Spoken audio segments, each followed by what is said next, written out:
Geometry in 2 dimension and 3 dimension. First we consider some equation like x over a plus y over b equals 1, where a and b are real numbers. And then we take another equation like x over a plus y over b plus z over c equals 1. So you can see the later one is just one extension. So the first one is a straight line in 2-dimension geometry, and the second one is a plane surface on 3-dimension geometry. So now we'll be taking a couple of examples of equations both in 2-dimension and 3-dimension, and we'll look at the graph or plot of it. So say that I have 3x minus 5y equals 15. So one way to do this one is like this. You can make 1 on the right side. So 3x over 15 minus 5y over 15 equals 1. Now further simplification will give you x over 5 minus y over 3 equals 1. Or you can say plus here, minus here. So that means I have now x-intercept is 5 units here, and y-intercept is -3, so this goes down, and then you can plot your function, plot your equation like this. So this is in 2 dimension. We can see this one in another way. So you already know that when I say arbitrarily x is 0, then y will be actually -3. You can see how it is.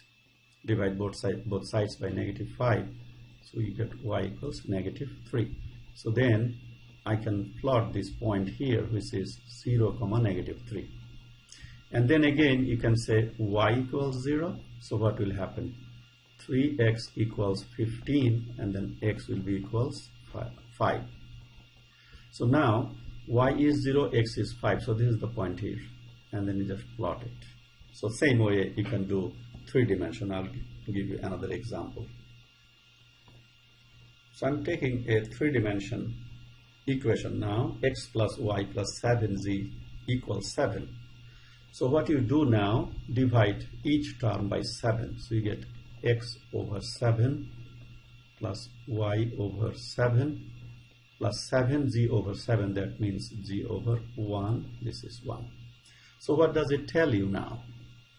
It is basically telling that if you have the 3-dimension like this, so the x coordinate here you get 7 units, y coordinate you get 7 units, and z coordinate you get 1 unit, and you just connect like this. So this is your plane surface in the first octant, and we are done. Also you could do this one other way. So when I'm looking at x-axis, I know y is 0, z is 0. So you can say y is 0, z is 0, so then definitely x is 7. Also you can say x is 0, y is 0, then z must be 1.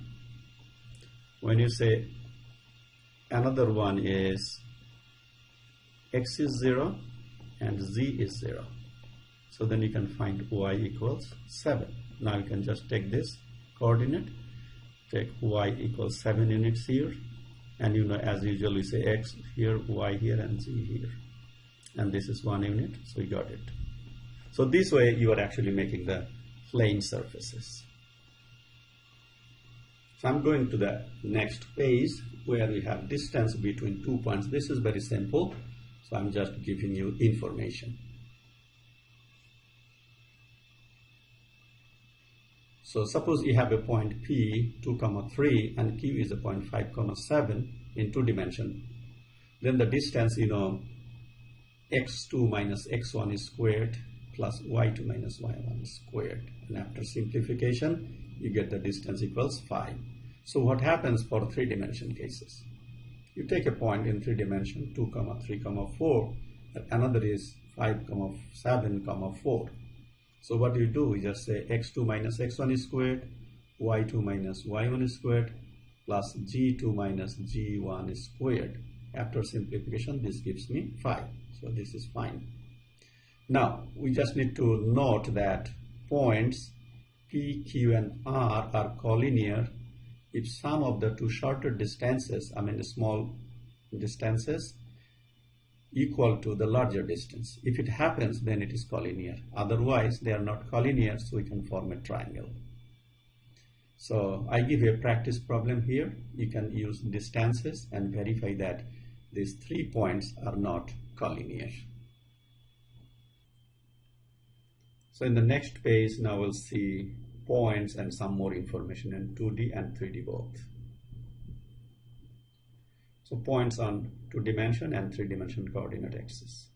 So suppose I'm giving you 2 points. A is 2, 3 in 2 dimension and B is 2, 3, 4 in 3 dimension. So we have the following. The projection of A, this is 2 dimension, on the x-axis is the point 2, 0, because you know on x-axis y is 0. And then projection of A on the y-axis will be x is 0, so then you get 0, 3. Now what happens in 3 dimension?